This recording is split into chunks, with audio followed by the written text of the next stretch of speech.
ಅಧಿಕಾರಿಗಳಿಗೆ ತಾವು ಇದನ್ನು ಒಂದು ಸೂಚನೆ ಕೊಟ್ಟಾಗಿದೆ. ಇದ್ರ ಪ್ರಕಾರ ಇಂಪ್ಲಿಮೆಂಟ್ ಮಾಡೋಕ್ಕಿದೆ ಸರ್ ಫೀಸ್.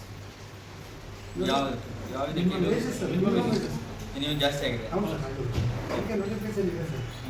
ಆ ನೋಟಿಫಿಕೇಶನ್ ಅಲಾಂಗ್ ವಿತ್ ನೋಟಿಫಿಕೇಶನ್ ತಾವು ಇಲ್ಲ ಬಂದಿರೋ ಯಾವ ಇಲಾಖೆ ಇವಾಗ ಸಮಾಜ ಕಲ್ಯಾಣ ಹಾಸ್ಟೆಲ್ ಹೊರಗುತ್ತೆ ಸರ್. ಸಮಾಜ ಇನ್ನೊಂದು ಮುಗಿಸ್ತಾರೆ ನಾವೆಲ್ಲ 11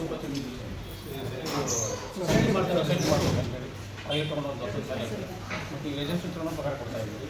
ನಮಗೆ ಪಗಾರ ಹೆಚ್ಚಾಗ್ತದೆ ಮತ್ತು ಇನ್ನೂ ನಮಗೆ ಹರಾಸ್ಮೆಂಟ್ ಆಗಿದೆ. ದಯವಿಟ್ಟು ಅವ್ರನ್ನ ಬೇಗ ಮಾಡಿ. ಸೊಸೈಟಿ ಮುಖಾಂತರ ನಾವು ಕೊಡ್ತಕ್ಕಂಥ ವ್ಯವಸ್ಥೆ ತಗೊಳ್ಳೋಕ್ಕಿಲ್ಲ ಸರ್. ಬೇಡ ಅಲ್ಲ, ಡಬಲ್ ಇದೆ ಕಾಫಿ ನಿಮಗೆ ಇಂಟ್ರೆಸ್ಟ್ ಬೇಕು ಸರ್.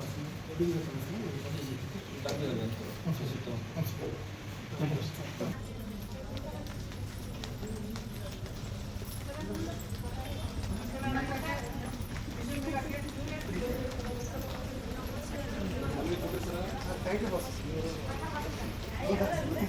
ಬರ್ರಿ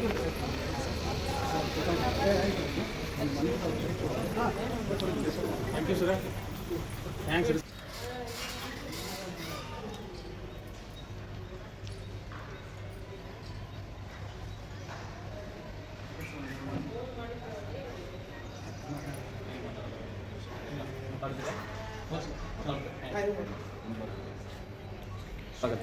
ಒಂದು ಮಾತಾಡಿಸುವ ಹಾವೇರಿ ಜಿಲ್ಲೆಯ ಹಾಸ್ಟೆಲ್ ಹೊರಗುತ್ತಿಗೆ ನೌಕರರು ಈಗ ಮಿನಿಮಮ್ ವೇಜಸ್ ಸಲುವಾಗಿ ನಾವು ಅನೇಕ ದಿನದಿಂದ ಅನೇಕ ಮನವಿಗಳನ್ನು ಕೊಟ್ಟಿದ್ವಿ. ಈ ಹಿಂದೆ ಅದು ಮಿನಿಮಮ್ ವೇಜಸ್ ಜಾರಿಗೆ ಆಗಿತ್ತು. ಆದರೆ ಕೆಲವು ಪಟ್ಟಬದ್ಧ ಹಿತಾಸಕ್ತಿಗಳ ಸಂದರ್ಭದಿಂದ ಕೋರ್ಟ್ಗೆ ಹೋಗಿ ಸ್ಟಾಪ್ ಆಗಿತ್ತು. ಇವಾಗ ಮಾನ್ಯ ಸರ್ಕಾರದವರು ಮತ್ತೆ ಅದನ್ನು ಕಾರ್ಮಿಕ ಇಲಾಖೆಯ ಮಿನಿಸ್ಟರ್ಗಳು ಮುತುವರ್ಜಿ ವಹಿಸಿ ಈ ಮಿನಿಮಮ್ ವೇಜಸನ್ನು ಜಾರಿ ಮಾಡಿದ್ದಾರೆ. ಅವರಿಗೆ ನಾವೆಲ್ಲ ಕರ್ನಾಟಕ ರಾಜ್ಯದ ಎಲ್ಲ ಗುತ್ತಿಗೆ ನೌಕರರ ಪರವಾಗಿ ನಾವು ಅವ್ರಿಗೆ ಆಭಾರಿಯಾಗಿದ್ದೇವೆ. ಆ ಒಂದು ಮಿನಿಮಮ್ ವೇಜಸನ್ನು ಈ ತಿಂಗಳಿಂದಲೇ ಕೊಡ್ರಿ ಅಂತ ಹೇಳಿ ಮಾನ್ಯ ಜಿಲ್ಲಾಧಿಕಾರಿಗಳಿಗೆ ಹಾಗೂ ಮಾನ್ಯ ಮುಖ್ಯ ಕಾರ್ಯನಿರ್ವಾಹಕ ಅಧಿಕಾರಿಗಳಿಗೆ ಮನವಿ ಕೊಟ್ಟು ಒತ್ತಡವನ್ನು ಹಾಕಿ ಅದನ್ನು ಪಡಿತಕ್ಕಂಥ ಒಂದು ವ್ಯವಸ್ಥೆಯನ್ನು ಇವತ್ತು ನಾವು ಇಲ್ಲಿ ಜಿಲ್ಲಾಧಿಕಾರಿಗಳ ಕಚೇರಿ ಬಂದು ಮನವಿಯನ್ನು ಕೊಟ್ಟಿದ್ದೇವೆ. ಕರ್ನಾಟಕ ರಾಜ್ಯ ಸರ್ಕಾರಿ ದಿನಗೂಲಿ ನೌಕರರ ಮಹಾಮಂಡಲದ ಪರವಾಗಿ ಹಾವೇರಿ ಜಿಲ್ಲಾ ಹೊರಗುತ್ತಿಗೆ ನೌಕರರು ಇವತ್ತು ನಮ್ಮ ಕನಿಷ್ಠ ವೇತನ ಜಾರಿಗೊಳಿಸೋದಕ್ಕಾಗಿ ನಾವು ಒಂದು ಮನವಿ ಸಲ್ಲಿಸೋ ಒಂದು ಕಾರ್ಯಕ್ರಮ ಹಾಕ್ಕೊಂಡಿದ್ವಿ. ಆದರೆ ಇವತ್ತಿನ ದುಬಾರಿ ದಿನಮಾನದಲ್ಲಿ ನಮಗೆ ಕಡಿಮೆ ವೇತನ ಕೊಟ್ಟು ದುಡಿಸ್ತಾ ಇತ್ತು ಸರ್ಕಾರ. ಆದರೆ ಮೊನ್ನೆ ನಮ್ಮ ಸಂಘಟನೆ ಕರ್ನಾಟಕ ರಾಜ್ಯ ಸರ್ಕಾರಿ ದಿನಗೂಲಿ ನೌಕರರ ಮಹಾಮಂಡಲದ ಅಧ್ಯಕ್ಷರಾಗಿರ್ತಕ್ಕಂಥ ಡಾಕ್ಟರ್ ಕೆ ಎಸ್ ಶರ್ಮಾರವರ ಸಂಘಟನೆಯ ಒತ್ತಾಯ ಮತ್ತು ಒತ್ತಡದಿಂದ ಕಾರ್ಮಿಕ ಇಲಾಖೆ ಅಧಿಕಾರಿಗಳು ನಮ್ಮ ವೇತನವನ್ನು ಸ್ವಲ್ಪ ಮಟ್ಟಿಗೆ ಹೆಚ್ಚು ಮಾಡಿದ್ದಾರೆ. ಇದರಿಂದ ನಮಗೇನೋ ತೃಪ್ತಿ ಆಗುತ್ತೆ, ಅವ್ರು ಕೊಡ್ತಕ್ಕಂಥ ಸಂಬಳ ನಮಗೆಲ್ಲ ಹೊಟ್ಟೆ ತುಂಬುತ್ತೆ ಅನ್ನೋ ಒಂದು ವಿಷಯ ದೂರ ಉಳಿಯಿತು. ಆದರೆ ಈಗ ನಾವೇನು ಮಾಡ್ತಾ ಇದ್ದೀವಿ ಅಂದರೆ ಹಾವೇರಿ ಜಿಲ್ಲೆಯಲ್ಲಿ ಅಡುಗೆಯವರು, ಅಡುಗೆ ಸಹಾಯಕರು, ರಾತ್ರಿ ಕಾವಲುಗಾರರು, ಜವಾನರು ಅಂತೇಳಿ ಸುಮಾರಾಗಿ ಕೆಲಸ ಮಾಡ್ತಾಯಿದ್ದೀವಿ.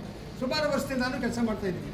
ನಮಗೆ ಇನ್ನೊಂದು ಮುಖ್ಯ ಬೇಡಿಕೆ ಏನಪ್ಪ ಅಂತಂದರೆ, ಈಗಾಗಲೇ ನಮ್ಮ ಪ್ರಕರಣ ಇಂಡಸ್ಟ್ರಿಯಲ್ ಡಿಸ್ಪ್ಯೂಟ್ನಲ್ಲಿದೆ, ಬಾಕಿ ಇದೆ.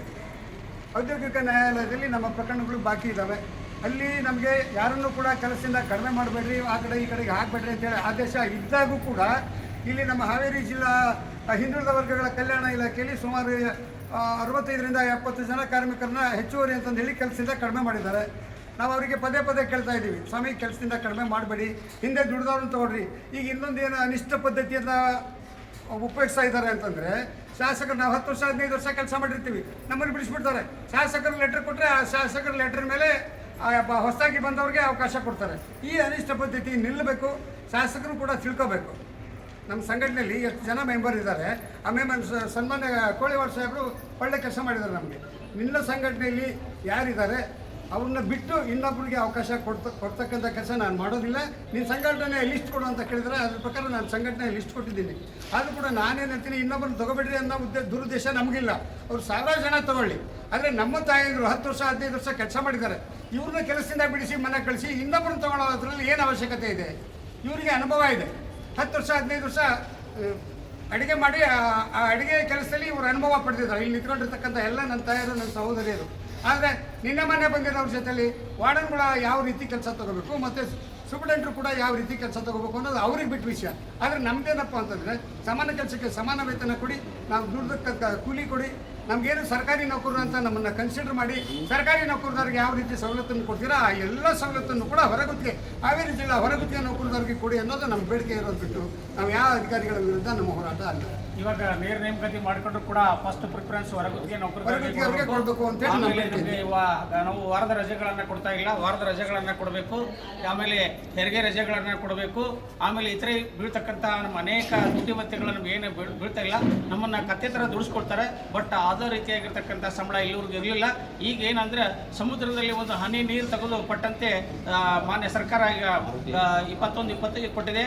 ಆ್ಯಕ್ಚುಲಿ ಕನಿಷ್ಠ ವೇತನ 30,000 ರಿಂದ 34,000 ರೂಪಾಯಿ ಆಗಬೇಕಾಗಿತ್ತು. ಇಷ್ಟಕ್ಕೆ ತೃಪ್ತಿ ಪಡ್ಕೊಳ್ರಿ ಅಂತಕ್ಕಂಥದ್ದನ್ನು ಸರ್ಕಾರ ಮಾಡಿದೆ. ನಾವು ಇಷ್ಟಕ್ಕೆ ತೃಪ್ತಿ ಪಡ್ಕೊಳ್ಳೋದಿಲ್ಲ, ಮುಂದಿನ ಹೋರಾಟವನ್ನು ಮುಂದಿನ ಒಂದು ವೇತನಕ್ಕಾಗಿ ಹಮ್ಮಿಕೊಳ್ತೇವೆ ಅಂತ ಹೇಳಿ ಇವತ್ತಿನ ನಾವು ಮನವಿಯನ್ನು ಕೂಡ ಬಂದಿದ್ದೇವೆ.